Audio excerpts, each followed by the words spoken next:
Bueno, bideo honetan gogoratuko dugu zer dan ekuazio sistema bat eta zelan ebazten dire ekuazio sistemak. Hasiko gara ekuazio linealen sistemak. Bai? Gero gongo dira ekuazio ez linealak. Eta esango duzu, zer dira ekuazio linealak? Logikoa da, gero. Ekuazio linealak dira lehenengo mailako polinomio bateaz adierazten direnak. Alde izan, ez ezagun bakarrekoak, edo ez ezagun bi, edo hiru, edo lau. Bai? Adibidez, hor, pantailan dagoena, da, sistema bat, bi ez ezagun eta bi ekuazioko sistema bat. Sistema baten helburua zein da? Ekuazioetan nahi duguna da kalkulatzea ez ezagunen balioa agertzen den bardintza betetzeko. Bueno, sistema bat da, sistema bat ebaztea, zer da?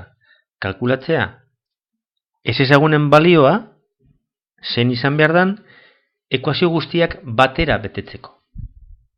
Vale? Topaten dugunean balio horiek, izango dira, adibidez, kasu honetan, A eta X berdin A eta Y berdin B balioak badira bi ekuazioetan ordeztuta betetzen dizenak, hori izango da ekuazio sistema honen soluzio bat. Kontu zunekin, Hemen ez dauz bi soluzio X eta Y badiren, ez. Soluzioak hemen dira bikoteak. X eta Y. Bai? Lotuta dauz. Ezin dira banandu. Bai? Bai. Ekuazio sistema guztiek dauke soluziorik? Ez. Guztiek dauke soluzio bakar bat? Ez. Bai? Soluzioen arabera, soluzio kopuruen arabera, sistemak desberdintzen ditugu izen berezi batzuk.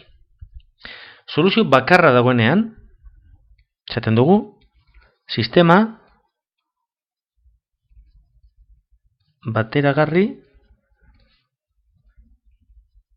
determinatua dela. Soluzio bat baino gehiago, eta normalean soluzio infinito dituenean,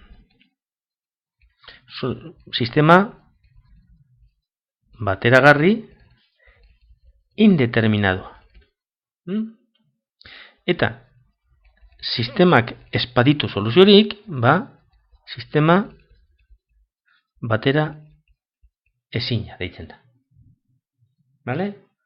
Soluzio bakarra sistema bateragarri determinatua, soluzio infinito soluzio sistema bateragarri indeterminatua, eta sistema batera ezina soluziorik ez daukonean. Vale? Bueno. Oso ondo da, jakitea zeintzuk izen dituzten, baina, claro, ez badakigu kalkulatzen soluzioak daudenean, ez du gehin ezer. Vale?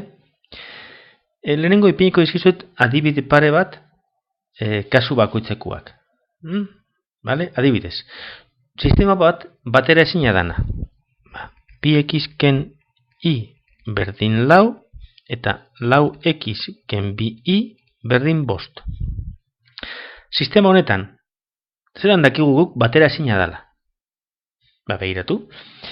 Bi x ken y berdin lau bada, lau x ken bi da honen bikoitza, izan beharko zan lauaren bikoitza. Era sortzi. Bost ezin da izan. Bi hauek batera ez dira inoiz beteko. Sistema hau batera ezina da. Normalean, ez ezagunen aldea proportzionala dauko eta gai libren aldea ez dauko proportzio berean. Noiz da bateragarri indeterminatua? Kasu hau, baina hemen sortzi pintzen badugu, azken finean zer daukagu? Hau betetzen danean, hau beteko da beti, zehatxik horren bikoitza dalako. Beraz, ekuazio honek ez ditu ipintzen baldintza desberdinak x eta y-rentzako. Beraz, x eta y bete behar duten baldintza bakarra da goikua. Eta zeingo dugu hor? 2x ken lau berdin i esatea. Orduan, ze esaten dugu? Iren balioa xaren arabera. Hau da, x bakoitzeko i balio bat izango dugu, baina x balio guztientzako egongo da soluzioa. Zenba soluzio? Infinito soluzio, ze xaren balioak infinitoa dira. Beraz, ekuazio hau da, ekuazio biak proportzionala direnean osorik, bateragarri indeterminatu izango da. Eta ez danean ez proportzionalak ez ezagunen zatia, orduan bateragarri determinatu izango da. Bai? Adibidez, hemen goian dagoena, 3x ken bosti berdin lau eta x ken i berdin bat, ez dauke proportziorik, beraz, bateragarri determinatu izango da. Soluzio bakarra. Vale? Asunto da, zelan ebati? Gogoratu. Ditugula, 3 metodo parkatu. Bai? Zeintzu metodo? Ordezte metodoa,